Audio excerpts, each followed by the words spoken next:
네, 여러분 안녕하십니까. 연일 고생이 많으신데요. 캄보디아 문제 때문에 오늘 왔습니다. 이 사안은 여러 측면이 관련된 꽤 복잡한 사안이라서 좀 대면에서 진지한 소통을 하는 게 유용하겠다고 판단을 했습니다. 캄보디아 이번 사태의 배경하고 경위부터 말씀을 드리겠습니다. 캄보디아 스캠 산업에는 좀 다양한 국적의 한 20만 명 정도가 종사하고 있다고 알려져 있고, 여기에 한국을 포함한 전 세계를 대상으로 온라인 스캠 범죄가 이루어지고 있습니다. 한국인이 거기에 일하고 있는 숫자도 상당한 규모라고 알려져 있습니다. 정확한 숫자는 잘 알 수 없지만 대체로 우리 국내 관련 기관에서는 1000명 남짓이라고들 보고 있습니다. 특히 올해 1월부터 8월 사이에 현지 공관의 이 피해자 또는 그 친지들로부터 감금 정황이 있다는 신고들이 많이 접수가 되었습니다.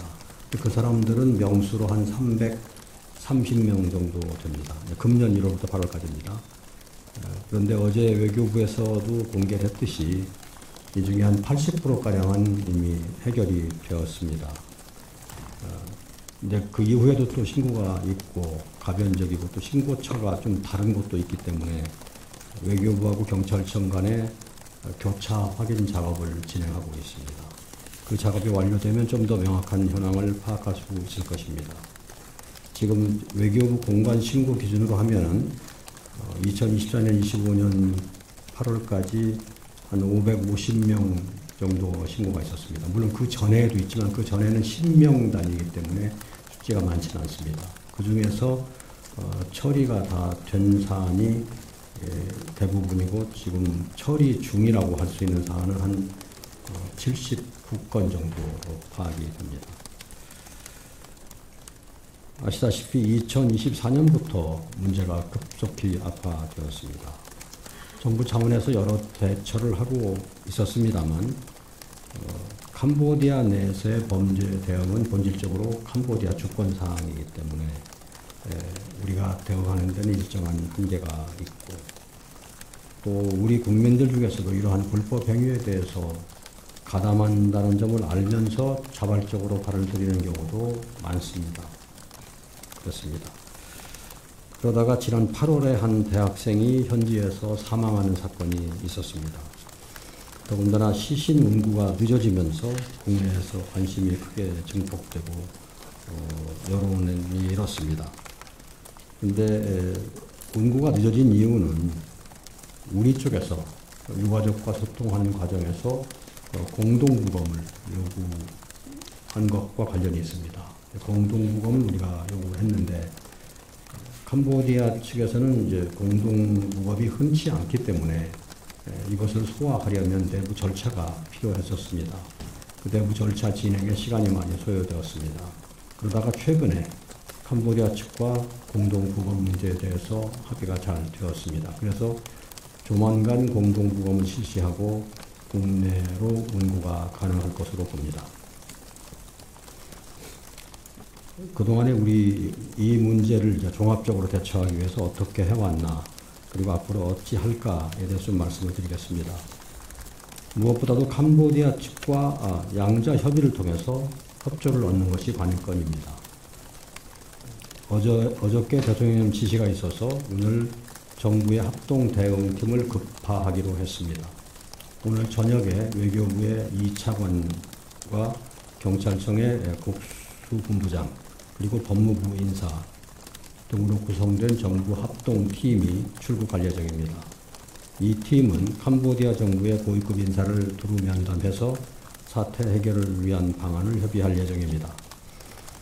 그리고 최근에 한국과 캄보디아 간의 스캠 공동 TF 발족이 합의가 되었습니다. 그래서 이것을 적극 운영하고 또 캄보디아 경찰 당국 내에 코리아 데스크를 설치하는 방안도 논의를 할 것입니다. 이러한 양국 사법당국 간의 협력을 통해서 범죄를 저지른 사람은 적극 단속을 하고 피해자가 있으면 신속히 구출하는 노력을 계속해 나가고자 합니다. 동시에 캄보디아 측의 치안 역량 강화를 위해서 ODA를 통한 지원도 계속 노력해 나갈 것입니다. 그리고 대사관의 인력도 증원해 나가고자 합니다. 한편 우리 정부로서는 지난 7월과 9월 캄보디아 측의 2차례 단속 결과로 검거된 우리 국적 범죄 혐의자 60여 명을 조속히 한국으로 송환하는 데 우선순위를 두고 있습니다. 무엇보다도 범죄 현장으로부터 이들을 신속히 이격시키는 것이 필요합니다.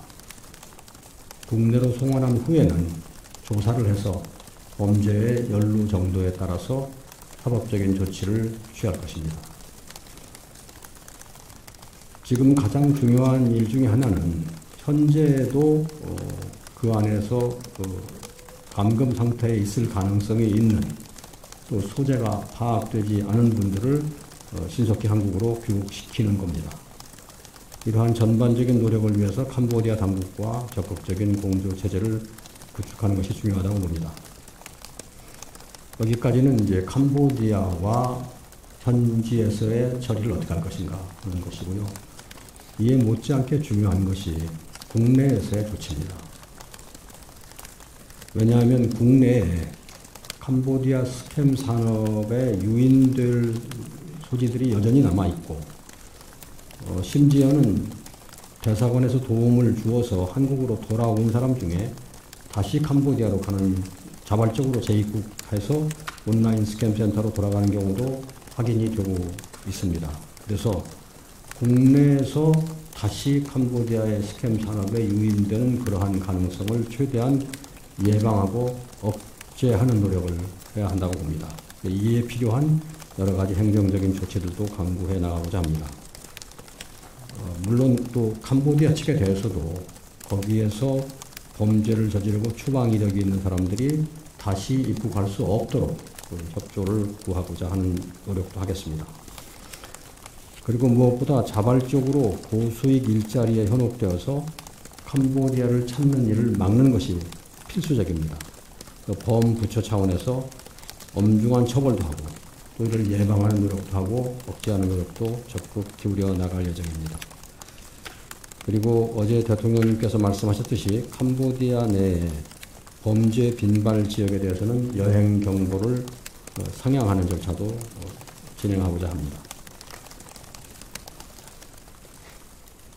국민들이 캄보디아 범죄 연루 고수익 일자리 위험성에 대해서 경각심을 더 가져야 하는데 그러기 위해서는 이 자리에 계신 여러 언론의 역할이 중요하다고 생각합니다.